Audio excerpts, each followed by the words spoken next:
Wait another few seconds and then we'll get started.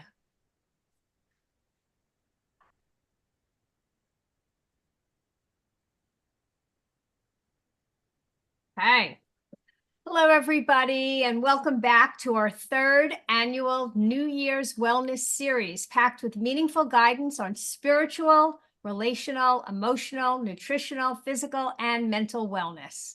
I'm Robin Rubin, founder of the Robin Rubin Center for Happiness and Life Enhancement.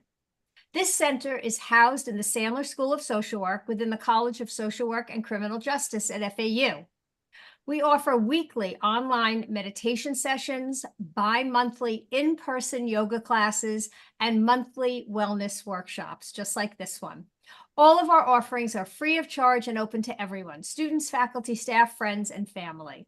The Robin Rubin Center for Happiness and Life Enhancement is pleased to co-sponsor this series with our friends at the Marcus Institute of Integrative Health at FAU Medicine. Integrative health is a holistic, patient-focused approach to healthcare and wellness. At the Marcus Institute, their physicians treat the whole person by examining everything that makes up a patient's health, including factors that can lead to disease, affect nutrition, exercise, and stress. Ultimately, patients and physicians are partners in healing and wellness. We're posting links in the chat now and invite you to learn more about the Robin Rubin Center at the Marcus Institute and make plans to join us again in the near future. Thank you, Robin. Hi, everyone. My name is Dr. Temes, and I am so excited to be here with you today. And it is my honor to introduce today's speaker. Robin is an avid volunteer and very involved in the well-respected in the greater Boca Raton philanthropic community. She's active in her efforts to foster and support the local community. She has served on the foundation board of the Boca Raton Regional Hospital, Hilo of Broward and Palm Beach County, the executive board at the Adolph Rose Levis Jewish Community Center. She has a whole list of things, contributions to our community, the South Palm Beach Jewish Federation, and the Norman and Ruth Rails Jewish Family Services. She also serves on the board of the Boca Raton Regional Hospital Go Pink Challenge Committee and on the Women's Advisory Council for our own Christine Lynn Women's Health Wellness Institute. She's also passionately involved at Rails Jewish Family Services and in their yearly Reflections of Hope luncheon. The mission of the luncheon is to educate the community and end the stigma of mental illness, which is so much needed in our community. Currently, Professor Robin teaches the social work and positive well-being course, both in the Masters of Social Work and the bachelor's program at FAU. She knows the skills and tools necessary to live a flourished life, and her passion is to teach people how to build their reservoir of positive emotions, work with negative emotions, increase their resilience, and create nurturing relationships. As an alumna of FAU, she's the driving force for the annual Phyllis Sandler Heart of Social Work events that raises funds for student scholarships. Professor Robin also founded the Community Advisory Board for the Sandler School of Social Work in 2011 and continues to serve in the board as the faculty representative. She has 2 sons, a daughter by luck, and she just told me that her family is increasing and she has another grandbaby. So those are 3 of them now. And Gary is her husband, and she also has 2 mini Labradoodles. So Robin, we're very excited to be here, and I can't wait to hear your presentation today. Thank you so much. That was a lot. Yeah, three grandchildren. Those are the lights of my life, that's for sure. Well, welcome everybody. I'm so happy to be here today and talk to you about, let's just make sure we get this on the screen. Does everybody see my screen? Just give me a thumbs up. Okay, great. So thanks, Patricia, for that long-winded introduction. That was a little too long. We need to shorten that. Okay, so we're going to talk today about nurturing gratitude and resilience. And I feel like it's such a great start to the new year because you get some of these ideas in your head and then like you could take them forward and move into 2024, maybe with some new practices and things that you can incorporate into your life. So what is gratitude? It's not happiness that brings us gratitude. It's gratitude that brings us happiness. So when we search for happiness, which that's kind of like what we all want, we want to be happy. Practicing gratitude is one of the tools that actually leads us to happiness.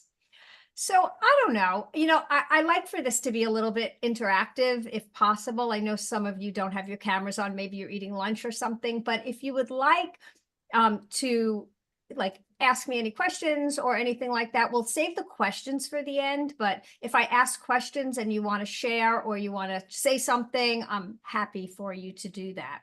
Some people might think, oh my goodness, this gratitude thing, like I think Oprah maybe like 15 years ago started to talk about gratitude and gratitude journals. And then it was kind of like everybody was talking about gratitude. And, for good reason, because gratitude actually, it kind of like adds so much to your life. So some people might think there's too much talk about it, but I think it's important and we need to do it. So what it is, a sense of thankfulness and joy in response to receiving a gift. Now, whether that gift be something that you can touch or something that you can't touch, but it could also be something that somebody does and that you just like feel gratitude for that. So it's a feeling. Okay. It could also be gratitude for something as simple or amazing as something in nature, like just to be grateful for this earth, this planet, just everything. Some people say if you're not grateful, you're not paying attention, because there is always something to be grateful for. Even in rough times, there's still things to be grateful for. So yeah, I'm a strong proponent of gratitude. So what does it do for us? It improves our mental health. It also really it improves our physical health. It makes our connections to other people stronger. And it also builds our resilience, because when we are grateful, we kind of feel more empowered. So functions of it, how does it function? It makes us pay attention that good things are happening. Sometimes we could get lost in the tumble and mumble jumble of everyday life, our to-do lists, everything that we have to get done. But when we practice gratitude and we are grateful for something or someone, it makes us start to pay attention. It also is a moral motive where when we feel gratitude, we want to pay it forward to other people. And it's a reinforcer, meaning it feels so good. We want to do it again and again and again. So being thankful is a feeling that we have. However, being grateful is actually an action. It's not necessarily something that just happens. It's actually something that we almost have to consciously do it. We have to do it. We can't just wait to be grateful. We have to figure out what are the tools that we can use in order to actually be grateful. I just want to look in the chat for a second. Okay, I saw some messages, sorry. Okay. Okay. James, let's talk afterwards. Okay. You Okay. got it. So what does it mean to nurture gratitude? And so to nurture it is to cultivate it. So that means that we have to actually take action to help it grow. So Gratitude is a practice. We are hardwired to survive, and to be happy, we must make a conscious effort to practice gratitude. It means we have to think about it. And sometimes, honestly, one of the, and I'll get to this later, but one of the reasons we don't or we're not grateful sometimes is because we forget. We just forget. We forget. Oh my God, they're so like, I mean, I'm sitting here at my desk right now and I'm looking out my window, and it's really beautiful. We're so lucky. I mean, there's storms going on all over the country, and I don't know if you're all in South Florida or not, but right here in South Florida, we can be grateful for today. Like, it's beautiful here. We're so lucky. So why is it challenging? It's the same thing as exercising, like getting up and getting to the gym or going for a walk. It's like, sometimes we just don't want to do it. There's too many other things going on. Same thing with gratitude. Sometimes we just don't want to do it. And we especially don't want to do it when things are a little rough or challenging, because it's like you almost feel guilty. Like, why should I be grateful? A, B, C, D is happening, some maybe things that are unfortunate. And so it's challenging because it takes regular focus and attention. We have to really think about it. Sometimes people are resistant to it. They think it's too sappy, too touchy-feely. Oh, it's not for me, gratitude. Or we don't have the time, or we just procrastinate. We're too busy doing other things. However, gratitude, when we do practice it, it's kind of like an upward spiral, meaning when we practice gratitude, it enhances the experience, it makes things more enjoyable, we feel better, and it makes us want to practice it more, as opposed to negative things, which create downward spirals. So when it creates an upward spiral, it like opens us up to like infinite possibilities, leads to more satisfaction with life. It makes us kind of get out of our own way when we practice gratitude, and focus on other people. We sleep better, less preoccupation with ourselves, like worrying about ourselves. We like get to think about other things, which gets us out of our own way, makes us more optimistic. And again, if you're not grateful, then you're not paying attention, because like I said before, there's always something to be grateful for, even in unfortunate times. There's actually, just FYI, not something that we're going to do now, but if you ever wanted to do a survey to see like where you are as far as gratitude goes, there's something called the GQ6. You can look it up online. It's a free tool. And there's a tool for gratitude, believe it or not. This whole idea of positive psychology, which is gratitude is part of positive psychology, started 25 years ago, almost 30 at this point. And over the last 30 years, there have been tools that have come up to actually measure where you are as far as happiness, even gratitude, and things like that. So it's interesting if you ever want to take it. So let's just do something a little bit fun. I mean, I don't know how many of you are in the car or somewhere where you could write things down, but this is a gratitude adjective checklist, which is a GAC. And just to think about how you felt yesterday, have felt during the past few weeks, using a scale from 1, which is not at all, 2 is a little, 3 is moderately, 4 is quite a bit, 5 is extremely. Choose a number. This will take you a minute. Indicate your level of feeling the following: grateful, thankful, and appreciative. So on a scale of 1 to 5, just fill it in quickly for yourself. You can even do it in your head. Like how much have you felt extremely grateful, extremely thankful, extremely appreciative, or maybe not at all. And then you have a sum, and it kind of indicates, how you've been feeling.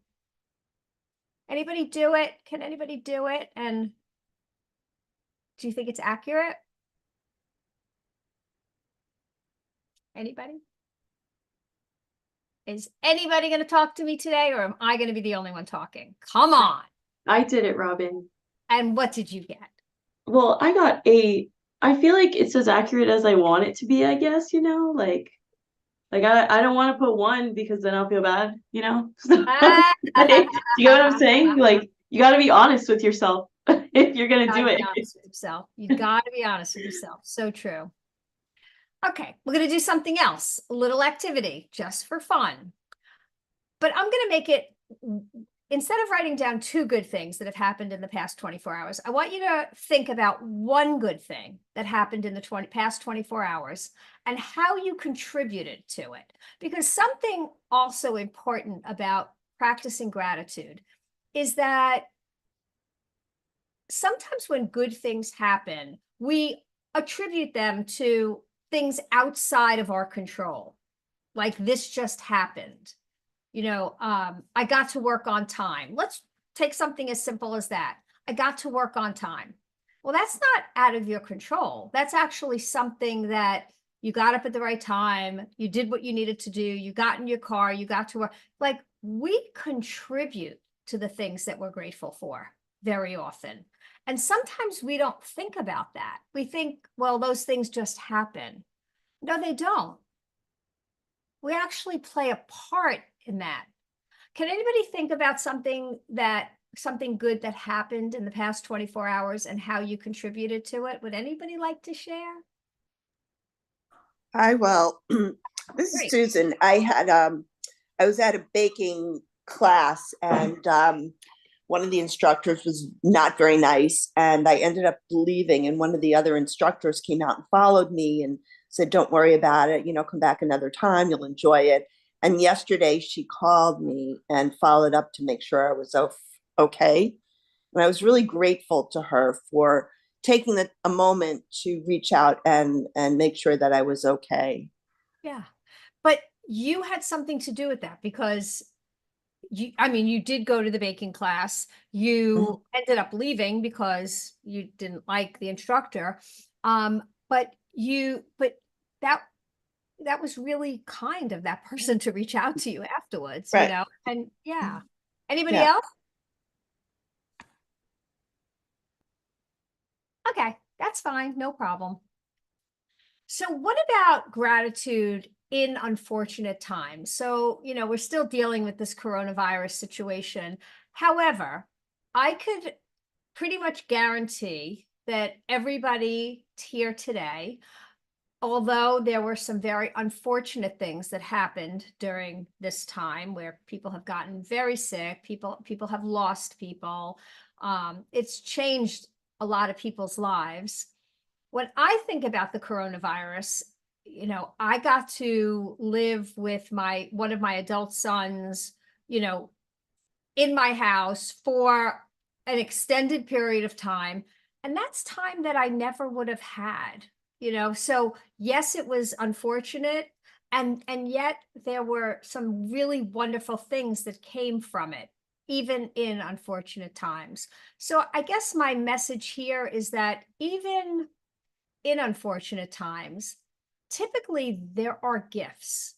And a lot of times we don't see them right away. We see them when we look back, right? Does anybody have anything that has happened to them where it's been unfortunate and yet there's been gifts? Anybody? Okay. You are not very chatty. Robin, I can share. Thank This you. is Tootie. I can share. Hello. I can share. I can resonate with this one a lot because I recently lost my mother in July, and it was unexpected. And in that very moment, I felt an immense amount of thankfulness. I was just thankful in that very moment for all of value that she added to my life and everything that she did in that moment. Now it's very unfortunate because I'm still learning how to move towards the gratitude in the midst of that unfortunate loss. So that I'm still growing into and how to take action. But I do find a great amount of gratitude in those that are living and around me, my loved ones. So my father that's still living, my sister and nephew, those that are really close to me, I find a lot of gratitude and I value them more. I call them more because I understand through that loss how grateful I am to even have them, even though I've lost my mother. So I just wanted to share that because this is a real topic and it's something that you have to deal. Yeah. We all have to deal with death at some point, and then when you have those experiences, boy, really means a lot. So I just wanted to share that. Thank you. No, that's so true. And, so through your pain, you have actually experienced like a positive side to it because it's made you, more like interact more with your relatives. It's like all of a sudden you're like, you feel like, oh my gosh, let me nurture what I have, even though I lost my mom and, I want to like make my relationships better with the rest of the family. So, a lot of times when we do experience pain, there are times that we find our purpose after that also. Like we experience pain and we sometimes turn it into our purpose, which is something that we can really be grateful for. So to practice gratitude, you can just marvel or be in awe of something that's wonderful. Focus on all you have. And that's what Tootie just said, instead of the things that you lack or that you're missing. Tell people how much you appreciate them. I encourage you, and you don't need to do this now, but every once in a while, take the time to write down what you're grateful for.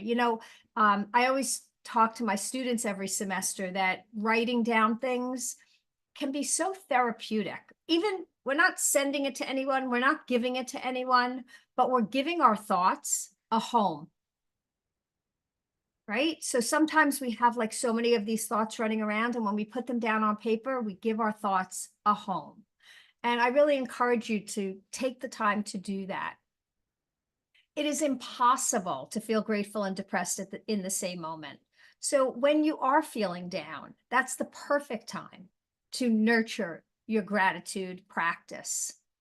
So every semester I do teach at FAU, like Dr. Teams was saying, and I have everybody keep a journal each semester, and not necessarily to write what you're grateful for every single day, but to do one good thing that happened today. And it doesn't have to be mind-blowing. It can be that you got a great parking spot when you got to the mall, or that having lunch with a friend, just one good thing that happened today, or something that you accomplished, or even something funny, or someone that I was thankful for today. So I have them do that each day, like just writing one sentence, and then once a week to write down what you're grateful for. Because the research has actually shown that if you do gratitude practice and you write in your journal every single day of what you're grateful for, sometimes it becomes like a job, and you're like, oh, and you end up writing the same things every day. But if you do it once a week, it actually is more beneficial for your well-being. So I encourage you to do that. The other thing I always talk to my class about is this idea of a bliss buddy. What is a bliss buddy? A bliss buddy is somebody that you have, a close friend or a relative, could be anybody, that you feel like you can share what you're grateful for, that they're not going to be jealous and they're not going to judge you, and that just somebody that a couple of times a week you can say, I'm so happy this happened and I'm grateful for this. And somebody that you can share your quote unquote bliss with. So find yourself a bliss buddy. I have a group of friends, and once a week we actually send a text message, and we just write like a couple of good things that have happened in our life, and we just share it. And when we share these things, they kind of like grow exponentially. And it also reminds the other people, oh yeah, that happened to me too. Oh yeah, I forgot to be grateful for that. So this is an activity. We're not going to do it today, but this is something that I play with my class every semester. We call it gratitude ping pong, where we just take a ball and we pass it back and forth and we say things that we're grateful for. And we do it for like 3 or 4 minutes. So at the beginning, you're like, my family, my health, my job, my car, and then after the first like 30 seconds, you start to like really think about like other things, even small things that you're grateful for. And it's really a fun activity, and I encourage you to find somebody and play gratitude ping pong. It's a way to nurture your gratitude. So when we practice gratitude, we feel happier. It makes us more energetic. We're healthier, more resilient. Our relationships improve. And guess what? You'll be a nicer person. So gratitude doesn't make life perfect, but with gratitude comes the realization that right now, in this moment, we have enough and we are enough. So sometimes we need a reminder. So with my friends, we do Thursday at 4 o'clock. I have a little primer on my phone.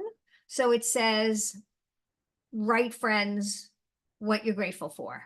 So it's a primer. So guess what? It reminds me, because Thursday at 4 o'clock, I could be doing something else and completely not remember and then not share. So we need primers, because the obstacles for being grateful are forgetfulness and just not being mindful. Sometimes we're not paying attention. We're just, there's a lot going on in life. So it's something that we almost need to be reminded, maybe a Post-it note. Something else I do is when I'm driving and I get to a red light, and instead of being upset that I'm at a red light and it's keeping me from getting where I want to go, right? Those red lights, I do one of two things. I either take a few moments to breathe, because all day long we do like this shallow breathing. We're just in and out all day long. But when I come to a light, I actually stop for a second and I take a nice breath and I fill my lungs. I hold it and then I exhale. I either do that or I start to think about what I'm grateful for. Just an idea when you're driving and you get to that red light and you're kind of upset that it's stopping you from getting where you want to go. Say, wait a second. This is like a perfect, 2 minutes to either practice your gratitude or practice your breathing, and just get some nice deep breath. I promise you, after you do that, like when the light turns green, you are just like filled with positive emotions. And that's what we want to do. We want to generate these positive emotions, and practicing gratitude is one of the ways that we do it. Gratitude is one of the sweet shortcuts to finding peace of mind and happiness inside, no matter what is going on outside of us. There is always something we could be grateful for. So again, gratitude is as rewarding as you make it out to be. It is a form of self-care. You could almost think of it as exercising and eating right. It's part of that. And it takes daily focus. It's not something that's just going to come to you. You're going to have to practice it. And try some prompts, right? So there are prompts that I'll get to in a minute. So how did we nurture it? We could play gratitude ping pong. We could have a journal. We could write a gratitude letter. So that's something else that I do every semester with my students, is they write a letter to somebody who they have never formally thanked in their life. So whether it's their mother, their father, their grandmother, a teacher, a coach, somebody that helped them in some way, and they actually write like a full page letter, and I have them deliver it like in person and read it to the person. And it is one of the most impactful exercises they do in their life. Many of them do it for more than one person, because after they do it the first time, it makes them feel so good. It makes the other person feel so good. And guess what? They want to do it again, because that's how good it is. Some people just do a blessing before eating. Just be grateful for the food. Every time I sit down to eat and I see, like, I always say at the table, and it's not like an official practice, but I end up doing it like, thank you for this beautiful food that we get to eat. And set yourself some primers, whether it's an alarm, a Post-it, a wristband that reminds you. Yeah, so those are ways to nurture it. So Buddhist monks start each day like this. And they start it like this. With gratitude, I remember the people, animals, plants, insects, creatures of the sky and sea, air and water, fire and earth, all whose joyful exertion blesses my life every day. With gratitude, I remember the care and labor of 1,000 generations of elders and ancestors who came before me. See, we could always be grateful for that. I offer my gratitude for the safety and well-being I have been given. I offer my gratitude for the blessings of this earth I have been given. These are just, I want to call them simple, but they're huge. I offer my gratitude for the measure of health I have been given, family and friends, for the community, for the teachings and lessons, and for the life. You know, each one of us today that are here, we're alive. Like, we can just simply be grateful for that, as simple and huge as that is. So resilience, you know, which is part of this workshop, is how do we nurture resilience? And being resilient is an ability to recover or adjust easily to misfortune or change. So we all want to be resilient in life. How do we do that? Well, flexibility is super important because each and every day, life will throw you a little curveball. Sometimes it's a big curveball. Sometimes it's little ones, but we have to be flexible. We have to kind of, what do they say? Roll with the punches, you know, deal with it, not push it under the rug, but we have to be flexible. We have to be willing to change when things happen or come up with a new perspective when things happen. So being flexible is super important. Another really important part of resilience is to surround yourself with positive people. If you have positive people in your life, people that look at the glass as half full rather than half empty, your happiness and your resilience grows enormously, okay? It kind of goes the opposite way too. If you surround yourself with negative people, it does the same thing. It kind of brings you down. So listen, we all have both kinds of people in our lives. So all I will say to you is, as much as possible, limit your time with people that you feel like after you're with them, you feel like they put a straw down your throat and suck the life out of you. You got to limit your time with people like that. They're just not good for your health, for your well-being, for your resilience. So surround yourself with positive people. Being mindful, paying attention, you know, trust me, I walk around with my head full of a lot of stuff, just like you do. But every once in a while, I do take time to breathe, to be mindful. And I just take that time. Be compassionate with ourselves, self-compassion, simply giving the same kindness to ourselves that we would give to others. And when I talk about this, I want you to pay attention each and every day to your self-talk. How do you talk to yourself? Do you say things like, oh, you're such an idiot? Like, by the way, sometimes I say that to myself. Like, I'll do something and I'll be like, oh my God, you're so stupid. And then like, I catch myself though, because I would never say that to somebody else. Why am I saying that to myself? Be compassionate with ourselves, right? Self-compassion, so important. You know, the number one predictor of our well-being, our happiness, our longevity is our relationships. And you don't have to have a million of them, as long as you have a couple of them. And by the way, our relationships don't always have to be like friends and things like that. I'm going to tell you that even the people that, the pharmacist at Walgreens, the person that you always see when you go to Publix, those are relationships too. And when you even have like little short conversations, you may consider them kind of strangers, but that really helps our well-being.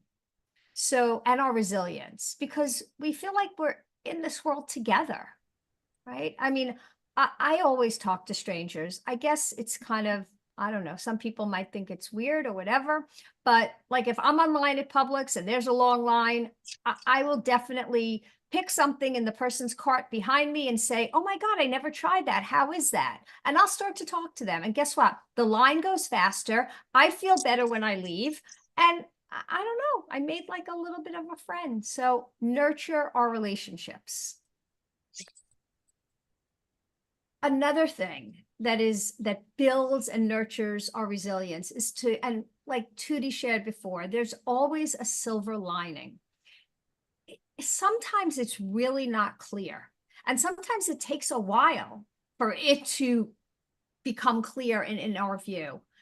But there's always a gift, even when things happen. So just to kind of keep that in our head, that there's going to be something good. I know there's going to be something good. That builds our resilience. So finding gratitude and appreciation, which we talked about first, is key to resilience. And people who take the time to list the things they're grateful for are happier and healthier. So I really want to encourage you to, like I said before, give your thoughts a home. Put down the things on paper that you're grateful for. It will build your resilience. It will make you feel better. And it will increase your well-being like enormously. So thank you. Thank you for your time. Thank you for listening. I would love to hear if any of you have any questions or comments or anything. So, Robin, before we move to the Q&As, I would like to remind everyone to just please go ahead and help us with your feedback by completing the survey. You should have the link of the survey on the chat box, and we really want to know how much you enjoyed this workshop, and also any suggestions that you have for future ones. So thank you so much. And now any questions you have for Robin? I had a question. You were mentioning that to kind of get away from negative people and surround yourself by more positive people. So my question is, the people that you love most, such as your family, your parents, your siblings, grandparents, like for me, I love spending time with them, but I find that they're all very negative. So how am I supposed to spend less time with them if, they're my family and I live with some of them? So I do you have any kind of guidance? So yes, I do. First of all, for me, when I have people like that in my life, I try to not be with them without other people. So I like to be in like kind of more of a group. So it kind of dissipates their negativity. But if you're saying like they're all negative, another tool that I use is I steer the conversation. So I don't engage in their negativity. Like you don't have to participate in every argument that you're invited to. You get to choose. So when somebody says something that I'm like, I can't believe, in my own head, I'm like, I can't believe you think like that. I can't believe you just said that. I steer the conversation. I'll say something like, oh, that's so interesting. So what do you think you're going to have for dinner tonight? Like, I will just completely change the topic. I will not engage. It's like, if you don't feed it, it might not go on. Who wins? The one you feed. So I like when somebody starts to like, you're just hanging out with them and they're like, oh my God, the traffic, I can't believe how bad, and they want you to chime in with them and tell you how terrible things are, or how bad the weather is, or how bad, I won't engage. I don't engage. I'll completely change the topic. And honestly, the last thing also is to really limit your time if you can. It's sometimes hard, but it's really unhealthy. It's really like that type of thinking is not good for our well-being at all. So I don't know. Did that help at all? A little bit. I would Still, not, I won't engage. I will yeah. not. I will not. I will not like, I just will not. Completely change the subject, I mean, sometimes Yeah. it's a little weird, but or I don't feel like talking about that right now. Can we talk about something else? Right. They'll get, by the way, after a while, they'll get the message that you're not going there. Okay. Robin, Thank thank you. you. It's Catherine. Hi. Thank you so much for your presentation. Alexandra, I so relate to your question and appreciate you raising that. This is something I'm personally learning about and I'm trying to grow in, because I think we all have those family members who are just a drain. But one question, if it's helpful to you, and Robin, I'm curious what your thoughts are, is kind of being really aware of when we say we love them and we love spending time with them, how much of that is obligatory and how much is that we really, really actually enjoy their company versus how much we just know that we should enjoy their company. So I'm trying to be more aware of my shoulds and choose more, be more mindful in my choices. So it's not a perfect solution. It's something I struggle with all the time. But just bringing more awareness to how much, what have we been taught that we should be doing and who we should be spending our time with versus who would we like to, and we all have the freedom to do that as adults. It's just giving ourselves permission, which is sometimes the hardest part. And really, honestly, saying, I don't want to talk about that. Like, they're going to shoot you down. Like when you say that, something like that, I don't choose to talk about that. I think a little bit different, and let's talk about something else.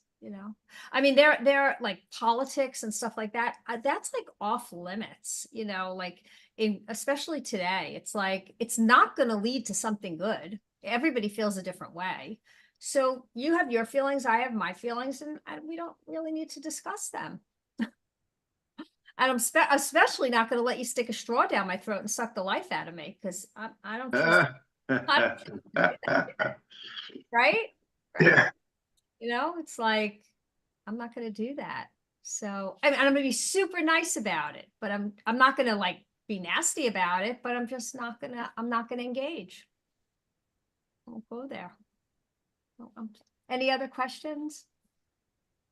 James has a question. Sure. Go ahead, James. Am I okay to talk? Yeah. Oh, okay. Yeah, my name is Dr. Cassidy, and I run senior centers for the last 10 years. Plus, also, I've been in a 12-step program for 35 years, and they really promote gratitude. And I have to be honest with you, when I focus on gratitude, think the happiness just comes out of me. And I started to pray about a year ago, only because I've heard people for years say, you got to get this connection. You gotta do something. But I've seen their lives much more peaceful and happier as the result of their prayer. So I started it. I don't have a clue of what I'm doing it, but I do it every morning and night. One of the first gifts I'm getting, I pray for other people that are seriously much worse off than me. The war in Israel, Ukraine. I could not, And what I'm finding is the list of people that I'm praying for is getting longer and longer. And I'm like, I got to cut this down. But what it's doing for me, it's letting me know how good I have it as the result. Now I moved to this, I went through a big bankruptcy, lost all my money in my late 50s. Angry, not talking, nobody, fighting with family. And then I took health coaching, 6 dimensions of wellness, spirituality, emotional wellness. And then I found my creativity running senior centers.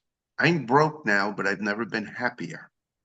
And so that's what I'm seeing with the praying is that there are people that are far worse off. And I bought a new condo about a year and a half ago in Northeast Boynton Beach. I had money. I was used to the nice houses, the cars, the suits, the clothes, and all that. I don't have that today. And the other day I had the flu last week, and I was complaining of whining about my place. It's not in a plush neighborhood and all. But all of a sudden, I was run down and feeling sick with the flu and all. And I realized what a nice little condo I have. And the heat worked. The last 2 places I lived in had no heat. There you go. I was like, and this place was remodeled. I was like, holy cow. And so it definitely, I am a big component of mental health. And there's a lot of mental illness and addiction in my family. And I actually get with organizations to help them do mental health, first aid, etc. And I think mental health and the 12 steps should be taught in grammar school. Everybody should learn. And then you also mentioned about the negative people. I've had to do that. Some people will suck the life out of you. So what I do is I'll either redirect the conversation or I build in some excuse where I have to go and get out of there. I have to go. And I limit. I have one guy, he's a great guy, but very judgmental and abusive. I can only go to his house once a year, and that's all. And I limit it. And when I go the one time, I'm good for another year. And so, I've had it. I take antidepressants, and I think happiness, it's components, it's different variables. You have to get good sleep. You have to get good sleep. Otherwise, I am easy pickings for negativity. And so and when I start, I help a lot of seniors with senior centers. That gets me 3 feet off the ground. I'm just brimming with happiness. And another trick I use is holding the door for people, going in and out of stores, especially Black and Hispanic people. When I hold the door for them, the look of appreciation and gratitude all over their face is an amazing thing to see. It's almost like they want to hug you and bring you home to their house for dinner. They appreciate it. And I was at independent living, and I was holding the door for the Parkinson's patients coming in and out of the meeting room. You should look at the amount of gratitude they had on their face that someone held the door for them. But they had no idea what they did for me because doing that. And I was a very, very selfish, problems with addiction, alcohol, money, and all that. And since I was able to care more about other people in the world, my happiness has really, really improved. And I would like to get with you, Robin. I sent you that little message. I wrote down your phone number. I'll call you Afterwards, but I want to wish everybody a happy New Year. And this whole thing on happiness and wellness and gratitude is awesome. And I thank you for inviting me. Thank you so much, Dr. Cassidy. Robin, I'll turn it back to you. Yeah. So no. I'm good. Thank you all for being here today. Am I doing the closing? I don't think so, right? Am I? No, I'll take over now then. So I just want to say what a wonderful discussion, and especially for the beginning of the year, giving us so much insight of changes that we need to make in our lives to have a better year. And I am Robin. Thinking here is just gonna be hard for me to identify only one bliss buddy. I think I need a couple, but thank you so much. And I want to remind everybody that this series doesn't end here. We have Yeah. another one next week, and also on Wednesday at the same time and the same link. So we make it very easy for you. So next week we will have Dr. Collins from the our College of Medicine, and with a very interesting topic called Approaches to Reverse Inflammaging. So Inflammation. all I heard here was reverse aging. So I'm definitely gonna be here. So until then, everyone, I wish you all a wonderful day, and I hope to see you back here next week. Thank you Thank all. you. Take Thanks so care.